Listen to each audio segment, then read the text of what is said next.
Before I start this presentation, here are my flashcards.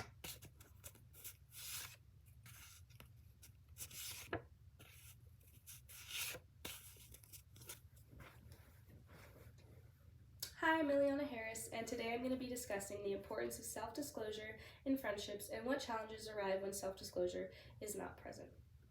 Friendships are some of the most important interpersonal relationships that we create and maintain over the course of our lives. So what is it that makes a friendship worthwhile and healthy? And more importantly, what happens when these expectations are not met? The information discussed in Listening, Processes, Function, and Competency by Worthington and Fitzhauser, as well as my own personal experiences, have given me the background and insight I've needed to discuss this topic further. The utilization of self-disclosure, emotional intelligence, and supportive listening techniques eliminates communication challenges concerning trust within a friendship, ultimately resulting in the establishment of strong, mutually beneficial relationships. To begin, let's discuss what self-disclosure is, and more importantly, what happens when it is not present in a friendship. Self-disclosure is a process of communication in which an individual reveals information about themselves. This can be done in a variety of different ways. It can be done through casual, everyday talk or more serious discussions about deeper topics. Self-disclosure is not an easy thing to achieve for everyone. It requires a high level of vulnerability, which is not easy for most people. However, using self-disclosure develops trust, which is extremely important in any interpersonal relationship. When there's a lack of trust, it raises a question of integrity within the relationship. In other words, if someone is not willing to be vulnerable and honest with you, it makes it harder for you to want to be friends with them. I once had a friend who rarely shared about herself. Although I would try to participate in self-disclosure strategies, her lack of communication made it harder for us to become close friends. According to Keaton, Bodie, and Katian in Communication Quarterly, over 30 years of research on supportive communication has shown that for emotional support to be successful, it must validate secret emotions in a non-judgmental way, and ultimately contribute to a conversational dynamic in which disclosure can thrive. This shows that an important part of self-disclosure is emotional intelligence. Emotional intelligence, or being aware of someone's feelings, is extremely important when having a conversation because it develops a feeling of support.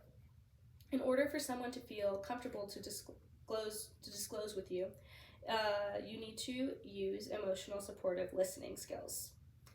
Worthington and Fitzhauser write that when the listening goal is to be supportive of another person, the listener tries to be optimistic, truthful, attentive, and understanding. In essence, supportive listeners respond to the emotional needs of the distressed one. This links back to emotional intelligence, or being aware of what someone is feeling and knowing how to respond in an appropriate manner. When you do not use self-disclosure and emotional intelligence, it makes it very difficult for your friends to trust you, and there is a lack of support within the relationship, which makes it harder for the friendship to be worthwhile and healthy. Now that we've talked about the problems that arise when self-disclosure and emotional intelligence are not used within friendships and how to fix that problem, let's relate this topic to the Hurry Your Listening model. Self-disclosure and emotional intelligence can be most closely linked to the last 3 steps of the Hurry Your model, which are interpreting, evaluating, and most importantly, responding. When self-disclosure is used, it develops a background or context for that specific person. Every time our friends share stories with us, we are consciously and subconsciously collecting information about their reactions to certain situations. We use these information to build schemas, which we will then again use later when interacting with that same person. So by self-disclosing and revealing information about yourself to your friends, you allow them to build a better context and therefore respond more appropriately to you and improve the friendship. A LinkedIn article on efficient listening says that through empathetic, supportive listening, we develop a deeper understanding of our friends' perspectives, experiences, and unique journeys. In other words, friendships thrive on a foundation of trust, empathy, and acceptance.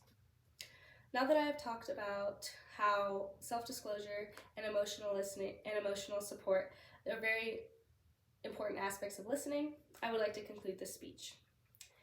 In summary, supportive listening and self-disclosure lead to a feeling of mutual trust within relationships. Not only is this very important for the friends that you are helping, but it also encourages your friends to help you and support you when you need it. By using the strategies of self-disclosure and emotional intelligence within friendships, mutual satisfaction in friendships can be achieved.